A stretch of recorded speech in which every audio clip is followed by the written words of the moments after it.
کل ہم یہ بات کر رہے تھے کہ مرکری میں آنکھ کے ساتھ ایک تعلق ہے اور روزمرہ کی جو آنکھ دکھنے کی بیماریاں سامنے آتی ہیں اور اس کا ڈاکٹری نام کوئی بھی ہو، مرکری کے ساتھ اس کا بہت تعلق ہے اور مرکسول سرٹی پوٹینسی میں عموماً مفید رہتی ہے۔ اس کے ساتھ فوٹوفوبیا بھی اس میں بہت پایا جاتا ہے، یعنی روشنی سے سینسٹیوٹی اور نفرت، کارنیا کی انفلمیشن بھی پائی جاتی ہے۔ ڈلکا مارا اور یہ دونوں اس بات میں ملتے ہیں کہ ڈلکا مارا کا نزلہ بھی آنکھ پہ گرتا ہے اور اس کا نزلہ بھی آنکھ پہ گرتا ہے بسا اوقات۔ یوفریزیا کا بھی آنکھ پہ گرتا ہے مگر اس کی شکل مختلف ہے۔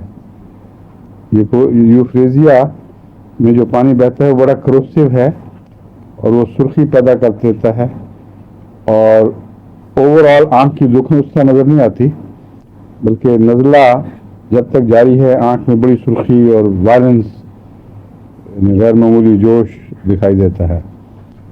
اور جب وہ مریض رات سوتا ہے تو وہی نزلہ پیچھے گر کے اس کو سونے کے کوئی آدھے پون گھنٹے کے بعد کھانسی پیدا کر دیتا ہے۔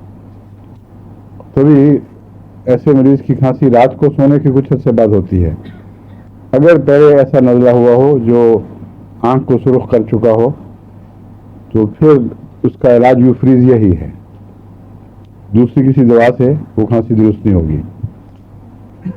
لیکن مرکری اور ڈلکمارا بھی آنکھ پہ اثر دکھاتے ہیں، مگر عمومی طور پر پیپ بننا اور سوجنا آنکھ کا اور غیر معمولی سینسٹیوٹی ٹو لائٹ، یہ ساری چیزیں دونوں میں مشترک ہیں۔ اور ڈلکمارا کی خاص پہچان ایک یہ بھی ہے کہ نمی کو بہت زیادہ محسوس کرتا ہے۔ ڈلکمارا کا مریض مراد ہے، ہم کہتے ہیں ہومیوپیتھک میں ڈلکمارا محسوس کرتا ہے تو مراد یہی ہوتی ہے کہ وہ مریض جس کو ڈلکمارا کی ضرورت ہے وہ نمی کو زیادہ محسوس کرتا ہے اور نمی میں اس کی تکلیفیں بڑھتی ہیں۔ کوئی سے مطلب میں وارننگ دے چکا ہوں کہ یہ فوری طور پر ٹھیک کر دے تو اس سے مطمئن نہیں ہونا چاہیے، دوبارہ پھر آ جاتی ہے اور اس کی بجائے کالی آیوڈائڈ پھر مستقل اثر دکھانے میں بہتر ہے۔